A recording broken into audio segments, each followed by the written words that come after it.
La semana pasada nos estuvo visitando el pastor Lilson Penido, un hermano brasileño, y nos predicó un sermón sencillo, pero muy hermoso sobre la gratitud. Y él nos puso enfrente de los ojos de los 10 leprosos, enfrente de esa historia que contó el Señor Jesucristo, de cómo a pesar de que todos fueron escuchados, porque eso es interesante en la historia, los 10 fueron escuchados, los 10 fueron llamados por el Señor Jesucristo, los 10 fueron sanados por el Señor Jesucristo, pero solo uno de ellos regresó a agradecer lo que había recibido de parte de Dios. Lilson nos afirmó que hay un pecado que prevalece hoy en día en toda la sociedad, y ese pecado es la ingratitud.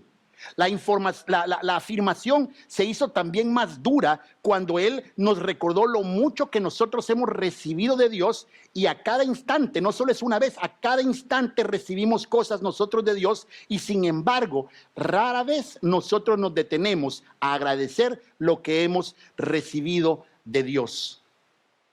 Podemos preguntarnos qué es gratitud, y la respuesta es bien sencilla. La RAE, la Real Academia, nos dice que gratitud es un sentimiento, pero esta palabra me gusta en el diccionario de la RAE. Es un sentimiento que nos obliga a una persona a estimar el beneficio o el favor que otra persona le ha querido hacer o le ha hecho, y de alguna manera trata de corresponderle.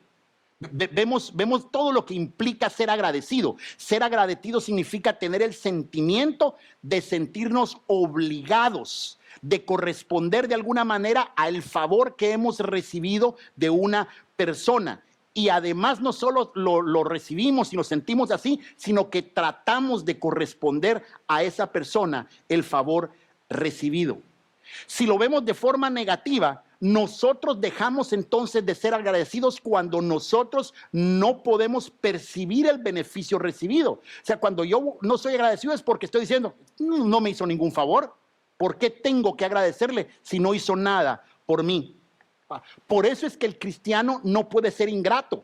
No puede nunca el cristiano ser ingrato, porque la puerta de entrada al cristianismo, la forma de entrar al cristianismo es reconocer que hemos recibido un favor inmerecido de parte de Dios. Hasta que entendemos que lo que hizo Dios en la cruz del Calvario fue para nosotros un regalo y que no lo merecíamos nosotros, entonces aprendemos a ser agradecidos, entonces pasamos a ser parte de la familia de nuestro Dios. Hoy vamos a continuar con este asunto de la gratitud, y vamos a tomar un pasaje que probablemente les parezca extraño para hablar sobre la gratitud, pero espero que al leerlo, cuando lo estudiemos nosotros juntos, podamos entender una nueva perspectiva del corazón de las personas que son agradecidas. Así que por favor les pido que abran sus Biblias en la lectura en Mateo 6, capítulo 6, versos 25 al 34. Yo uso la versión Reina Valera, así que si ustedes tienen otra versión, me pueden seguir también en la pantalla. Dice así la palabra de Dios. Por lo tanto les digo, no se preocupen por su vida, ni por qué comerán o qué beberán, ni con qué cubrirán su cuerpo. ¿Acaso no vale más la vida que el alimento, y el cuerpo más que el vestido? Miren a las aves del cielo, que no siembran, ni cosechan, ni recogen en graneros, y el Padre Celestial las alimenta. ¿Acaso no valen ustedes mucho más que ellas? ¿Y quién de ustedes, por mucho que les intente, pueden añadir medio metro a su estatura? ¿Y por qué se preocupan por el vestido? Observen cómo crecen los lirios del campo. Ellos no trabajan, no hilan, y aún así ni el mismo Salomón, con toda su gloria, se vistió como uno de ellos. Pues si Dios viste así a la hierba, que hoy está en el campo y mañana se echa en el horno, ¿no hará mucho más por ustedes, hombres de poca fe? Por lo tanto, no se preocupen ni se pregunten, ¿qué comeremos? ¿Qué beberemos? ¿Qué vestiremos? Porque la gente anda detrás de todo esto, pero su Padre Celestial sabe que ustedes tienen necesidad de todas estas cosas. Por lo tanto, busquen primeramente el reino de Dios y su justicia, y todas estas cosas les serán añadidas. Así que no se preocupen por el día de mañana, porque el día de mañana traerá sus propias preocupaciones. Ya bastante tiene cada día con su propio mal. Oremos. Gracias, Padre, te damos en esta mañana, porque al abrir tu palabra confiamos y creemos en la promesa de que es el Espíritu Santo el que nos habla, es el Espíritu Santo el que toma tu palabra, la aplica en nuestro corazón y en nuestra mente, para que al salir de este lugar podamos nosotros vivir por tu palabra. Padre, yo también te ruego por mí, para que al abrir mi boca pueda hablar con denuedo y con valentía el misterio del Evangelio de Cristo Jesús, quien es nuestro Señor y nuestro Salvador, y en quien oramos. Amén y amén. En mi casa yo tengo algunas gallinas. Algunas de esas gallinas tienen las plumas coloradas, otras tienen las plumas grises, unas tienen las patas negras y otras las tienen las patas amarillas. Unas de esas gallinas son bastante cariñosas y otras son muy miedosas. Unas ponen huevos azules, otras ponen huevos café, otras ponen huevos de color blanco. Unas son muy curiosas y otras no tanto. Unas andan detrás del gallo y otras salen corriendo cuando el gallo se acerca. Unas ponen huevo casi todos los días, otros solo las ponen huevo cuando están de buen humor. Todas las gallinas que yo tengo son distintas, pero todas tienen una característica. A pesar de que son aves todas tienen una característica que las distingue como gallinas, y es la cresta. Todas las gallinas tienen esa protuberancia en la cabeza y esas otras dos que le cuelgan a un lado del pico. Todas la tienen. Claro, los gallos las tienen más grandes y las gallinas las tienen más pequeñas. Pero sin esa cresta ya no serían gallinas. Las crestas rojas de las gallinas no son cualidades que algunas gallinas tienen, sino que son parte esencial de la anatomía de una gallina. Es parte de su gallinosidad. Esa palabra no existe, ¿verdad? Pero es parte de ser gallina el tener la cresta en la cabeza y tener la cresta a los lados del pico. Es una característica, un elemento básico del ave que nosotros conocemos como gallina. Si alguien nos trae una gallina que no tiene cresta, entonces muy probablemente ese es un cuervo, es un pato o es un colibrí, pero gallina no es. Todas las gallinas tienen que tener cresta.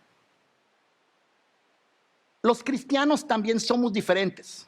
Algunos son altos, otros son chaparros, algunos tenemos sentido del humor, otros de nosotros ni siquiera entendemos los chistes, unos son muy serios, otros no agarran absolutamente nada en serio, otros tienen ciertos dones, algunos tienen la habilidad, el don de servicio y otros tienen la habilidad de dirigir, otros tienen el don de enseñar y otros tienen la habilidad de exhortar a otras personas, de animar a otras personas, y así todos los cristianos tenemos cualidades, dones que nos hacen distintos. Pero al igual que las gallinas con las crestas, hay algunos elementos que son intrínsecos, que todo cristiano debe tener. Y uno de esos elementos es el agradecimiento. El agradecimiento, el ser agradecido es un elemento esencial en la anatomía del cristiano. Es parte de su cristiandad. No puede haber un cristiano si no es agradecido. No es una cualidad que pueda hacer que algunos cristianos tengan y otros no la tengan. Todos los cristianos tenemos que ser agradecidos. El apóstol Pablo habla mucho de esa cualidad y repito, no lo puso como una cualidad corriente que algunos pueden tener, sino como un elemento básico del carácter cristiano. Es la voluntad de Dios para nuestra vida que nosotros seamos agradecidos. Cuando Pablo estaba muy probablemente encarcelado en Roma, escribió lo siguiente: regocíjense en el Señor siempre. Y otra vez les digo, regocíjense. Que la gentileza de ustedes sea conocida por todos los hombres. El Señor está cerca. No se preocupen por nada.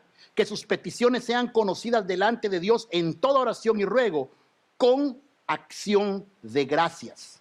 Y que la paz de Dios, que sobrepasa todo entendimiento, guarde sus corazones y sus pensamientos en Cristo Jesús. Antes de escribir eso, él muy probablemente durante su segundo viaje, Pablo le escribe a la iglesia de Tesalónica y les dice lo siguiente: estén siempre gozosos, oren sin cesar, den gracias a Dios en todo, porque esa es la voluntad de Dios para ustedes en Cristo Jesús. En ambos pasajes, en los dos que acabamos de leer en este momento, hay una idea detrás de eso, y es que nosotros tenemos que aprender a dar gracias a Dios en todo tiempo. Pero si se dan cuenta, hay un énfasis especial en que tenemos que aprender a nosotros a dar gracias a Dios, incluso en los momentos en que nosotros sentimos que es difícil dar gracias a Dios. El primero dice: regocíjese siempre, no se preocupen por nada. O sea que hay tiempos en los que estamos nosotros preocupados. Al contrario, dice después, que sus peticiones sean conocidas delante de Dios en oración y ruego. Una pregunta sencilla que debemos de hacer en este momento es: ¿qué cosas debemos traer delante de Dios en oración? Y la respuesta es: las cosas que nos preocupan. Pero esas cosas que nos preocupan se las traemos a Dios en oración, en ruego, y el pasaje dice: con acción de gracias. Cuando estamos preocupados, tenemos que aprender a darle gracias a Dios. Y el segundo pasaje dice: estén siempre, no dice de vez en cuando, estén siempre gozosos, oren sin cesar y den gracias a Dios en todo. Es fácil ser agradecido a Dios cuando nosotros tenemos lo que nosotros tenemos, cuando todo nos va bien. Es fácil decirle gracias a Dios cuando tenemos un carro que funciona. Es gracias decirle gracias a Dios cuando tenemos un techo que está encima de nosotros y nos cubre, cuando tenemos una casa donde nosotros podemos estar tranquilos y no tener que preocuparnos tanto del frío. Estamos tranquilos y le podemos decir gracias a Dios cuando hay salud, cuando estamos sin ningún problema, cuando no falta absolutamente nada. Pero lo difícil es ser agradecido a Dios cuando no hay carro, cuando no hay casa, cuando no hay salud y estamos sufriendo de diversas carencias. Pero Pablo claramente nos está diciendo que hay que estar agradecido en medio de la prueba, en medio de la tribulación, aún en medio del dolor, porque esa es la voluntad de Dios. Ahora, ¿de dónde saca Pablo esas ideas? ¿De dónde saca Pablo eso de que en medio del dolor, en medio de la tribulación y la prueba, uno debiera ser agradecido? Miren, cuando uno está en preocupaciones, cuando uno está en dolor, uno puede sentir un montón de cosas en medio de su cabeza, en medio de su corazón. Uno puede sentir pesar, uno puede sentir angustia, uno puede sentir desasosiego, uno puede sentir intranquilidad, pero estar agradecidos. El gozo, la paz, la gratitud cristiana viene como resultado de la acción del Espíritu Santo en nuestras vidas. Es algo interno, y como es algo interno, entonces las situaciones externas no debieran de afectar nuestro gozo, nuestra paz y nuestra gratitud. Eso es, como es tan difícil esto, es claro que por el esfuerzo humano es imposible tener gozo, paz y gratitud en medio de las circunstancias adversas. Pedirle eso a cualquier persona es una locura. Pedirle que se sienta con gozo a una persona que está perdiendo a su hija en el hospital es una tontería. Pero cuando las personas han recibido el Espíritu Santo, cuando han hecho, y de eso vamos a platicar en un segundo, esa alianza con Cristo Jesús, no hay que decírselo. Esa persona entiende que a pesar de las circunstancias tan dolorosas, es posible tener gozo, es posible tener paz y es posible incluso estar agradecido, siempre gracias a la acción del Espíritu Santo en nuestras vidas.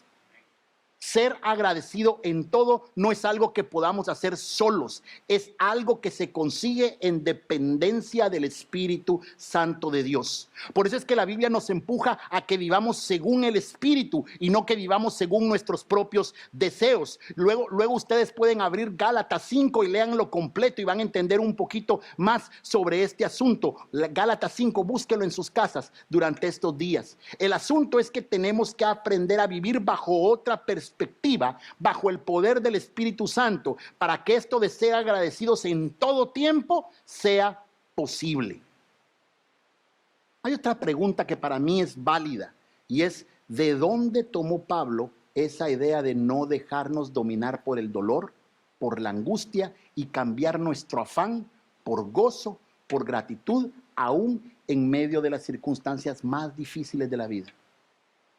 Yo creo que Pablo lo tomó de las palabras mismas de Jesucristo y fue por eso que leímos la lectura del Evangelio hoy en Mateo 6, 25 al 33, parte de ese famoso sermón del monte de nuestro Señor Jesucristo. Creo que en ese pasaje nosotros encontramos algunas claves para que, guiados por el Espíritu Santo de Dios, nosotros aprendamos a ser agradecidos en toda circunstancia.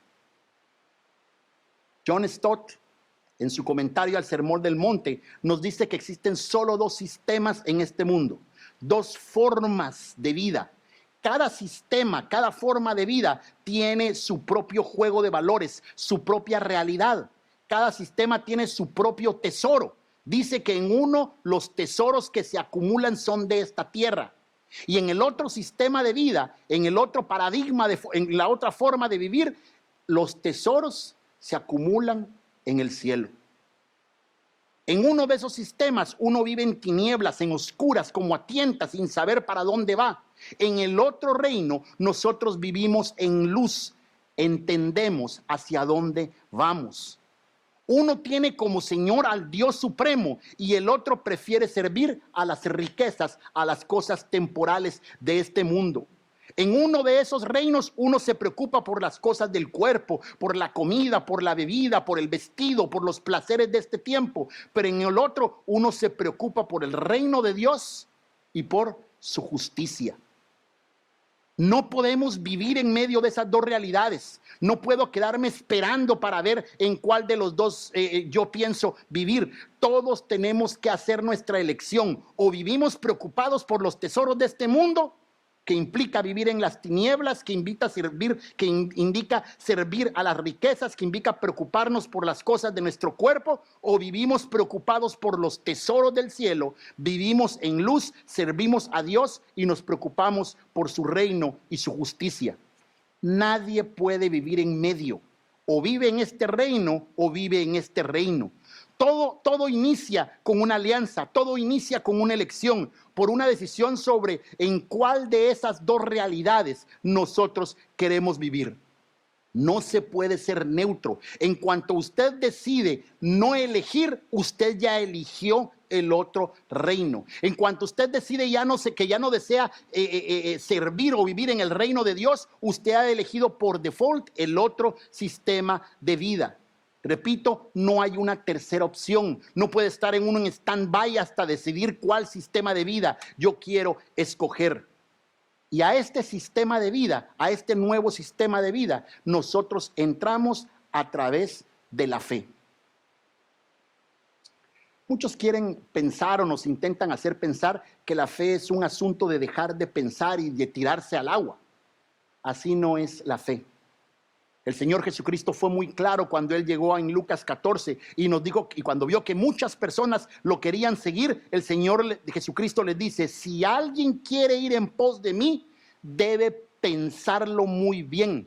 Miren, no les está diciendo, tírense al agua, vengan todos. Dice, si alguien quiere seguirme a mí, piénselo bien, porque seguirme a mí significa perderlo todo, renunciar a todo por causa mía. Y aquí en el Sermón del Monte, Él está diciendo, consideren por favor bien estas dos realidades, consideren en cuál de ellas ustedes quieren vivir, a cuál se quieren someter. ¿Quieren vivir bajo mi señorío o prefieren vivir bajo el señorío de las riquezas o cualquier otro señorío? ¿Quieren vivir en las tinieblas o quieren vivir en la luz? ¿Quieren vivir preocupados por las cosas de este mundo, por la comida, por el vestido, por el cuerpo, o prefieren vivir preocupados por el reino de Dios y su justicia? Ese es el paso de fe. Esa es la decisión que tenemos que hacer. Seguro, es un paso de fe, pero es un paso que se debe dar con todas nuestras neuronas en su lugar, donde hemos ponderado todas las opciones. Porque rendir nuestra vida a Cristo literalmente nos cuesta la vida. Pero tiene sentido tomar esa decisión. Una vez que nosotros hemos hecho esta elección por en cuál reino nosotros queremos vivir, una vez que hemos decidido que hemos entregado nuestra vida al señorío de Cristo Jesús, una vez que hemos decidido dar el paso para caminar en luz y no en tinieblas, por buscar la riqueza incorruptible de los cielos y no la de este mundo, entonces nuestro paradigma, nuestra forma de ver la vida cambia por completo. Y de eso está hablando Cristo Jesús cuando dice que no nos preocupemos por la comida, por la bebida y el vestido, que son 3 menciones genéricas para hablar de las cosas que nos preocupan a nosotros todos los días. Nuevamente Jesús nos impulsa a usar nuestro entendimiento, nuestra razón. Él está diciendo, piensen por favor. Eso es lo que dice el pasaje. Piensen por favor. ¿Qué es más importante? ¿La vida y el cuerpo o la comida y el vestido? Consideren eso, le dice. ¿Qué es más importante? ¿La vida y el cuerpo o la comida y el vestido? Y luego repite, por favor, vean las aves de los cielos. No está diciendo que saquemos los binoculares y que nos pongamos a ver pajaritos en el aire. Lo que él nos está diciendo es que por favor consideren, ponderen, sopesen, pongan atención a las aves de los cielos. Y luego explica una realidad natural. Las aves de los cielos no siembran. Las aves de los cielos no cosechan. No tienen graneros para andar recogiendo. Pero nunca les falta nada. Porque nuestro Dios que está en los cielos las sustenta. Y luego les da el asunto a considerar. ¿Acaso ustedes no valen mucho más que las aves de los cielos? Luego Jesús pasa a que consideremos a los lirios del campo y dice, Dios viste a estas flores que apenas duran unas horas con su belleza. ¿No hará mucho más por nosotros? Lo que Jesucristo nos está invitando es que aprendamos a confiar a nosotros en la providencia de Dios. Cuando oímos hablar providencia, para nosotros es fácil porque entendemos que providencia viene de proveer, pero la verdad es que providencia es un poco más allá que solamente la provisión. La providencia es el cuidado activo de Dios que tiene Él sobre su creación. Es decir, Dios no está solamente parado ahí, Dios está con las mangas arremangadas, metido en medio de nuestra cotidianidad, metido en medio de nuestra vida diaria, ayudando, cuidando, moviendo, ajustando todo lo que pasa a nuestra realidad. Uno de los pasajes más hermosos al respecto lo encontramos en Romanos 8:28, que muchos hemos aprendido de memoria. Ahora bien, dice la palabra, sabemos que Dios dispone todas las cosas para el bien de los que lo aman, es decir, de los que Él ha llamado de acuerdo a su propósito. El pasaje lo que manifiesta es una confianza plena en la providencia de Dios. No es una esperanza vacía, no es una creencia infundada. Pablo está diciendo que él sabe, que él está seguro que absolutamente todas las cosas que vienen a la vida de los que aman a Dios han sido dispuestas para nuestro bien. Pablo en ese pasaje famoso de Romanos 8 sigue diciendo de forma magistral, ¿qué más podemos entonces decir? Que si Dios está a nuestro favor, nadie podrá estar en contra nuestra. El que no escatimó ni a su propio Hijo, sino que le entregó por todos nosotros, ¿cómo no nos dará también todas las cosas? ¿Quién acusará a los escogidos de Dios? Dios es el que justifica. ¿Quién es el que condenará? Si Cristo es el que murió y más aún el que también resucitó y el que además está sentado a la derecha de Dios y además intercede por nosotros, dice su palabra. ¿Qué podrá separarnos del amor de Cristo Jesús? ¿Tribulación? ¿Angustia? ¿Persecución? ¿Hambre? ¿Desnudez? ¿Peligro? ¿Espada?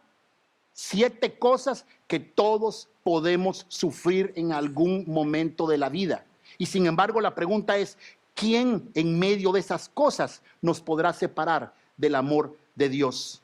Porque escrito está, dice Pablo, por causa de ti siempre nos llevan a la muerte, somos contados como ovejas de matadero. Sin embargo, en todo esto, en todas esas tribulaciones, en todos esos problemas, en todas esas angustias, nosotros somos más que vencedores por medio de aquel que nos amó. Por lo cual, dice Pablo, termina este pasaje hermoso, estoy convencido que ni la muerte, ni la vida, ni los ángeles, ni principados, ni potestades, ni el presente, ni el porvenir, ni lo alto, ni lo profundo, ni ninguna otra cosa creada nos podrá separar del amor de Cristo Jesús nuestro Señor. Es hasta que aprendemos a confiar plenamente en la providencia de Dios, que podemos estar agradecidos hasta en los momentos de gran tribulación, en los momentos de dolor y en los momentos de desnudez, porque sabemos que hasta en esos momentos Dios está en control y Dios está obrando para bien de nosotros, los que amamos a Cristo Jesús. ¿Podemos decir amén a eso? Amén. Amén. Así que la gratitud en medio de la tribulación es sentido común, pero es sentido común para el que entiende y vive bajo la providencia de Dios. El que no vive bajo la providencia de Dios, el que no vive bajo el amor de Cristo Jesús, no entiende, no sabe cómo decir gracias a Dios en medio de las dificultades. Pero el que entiende que Dios tiene todo bajo control, que Dios es el que cuida, que Dios es el que arma, que Dios es el que mueve, aún en las peores circunstancias, puede decir gracias Dios, porque yo sé que tú estás obrando y que absolutamente nada se ha perdido de tu control. Yo sé que no tengo que recordarles a ustedes esto, pero está bien para ustedes y también es bien para mí, como diría Pablo, que vivir bajo la providencia de Dios no significa tirarse al suelo o sentarse en una silla en total displicencia y ver qué pasa el mundo y no hacer absolutamente nada. Ya hemos hablado que el cristiano debe trabajar, porque si quiere comer, debe trabajar.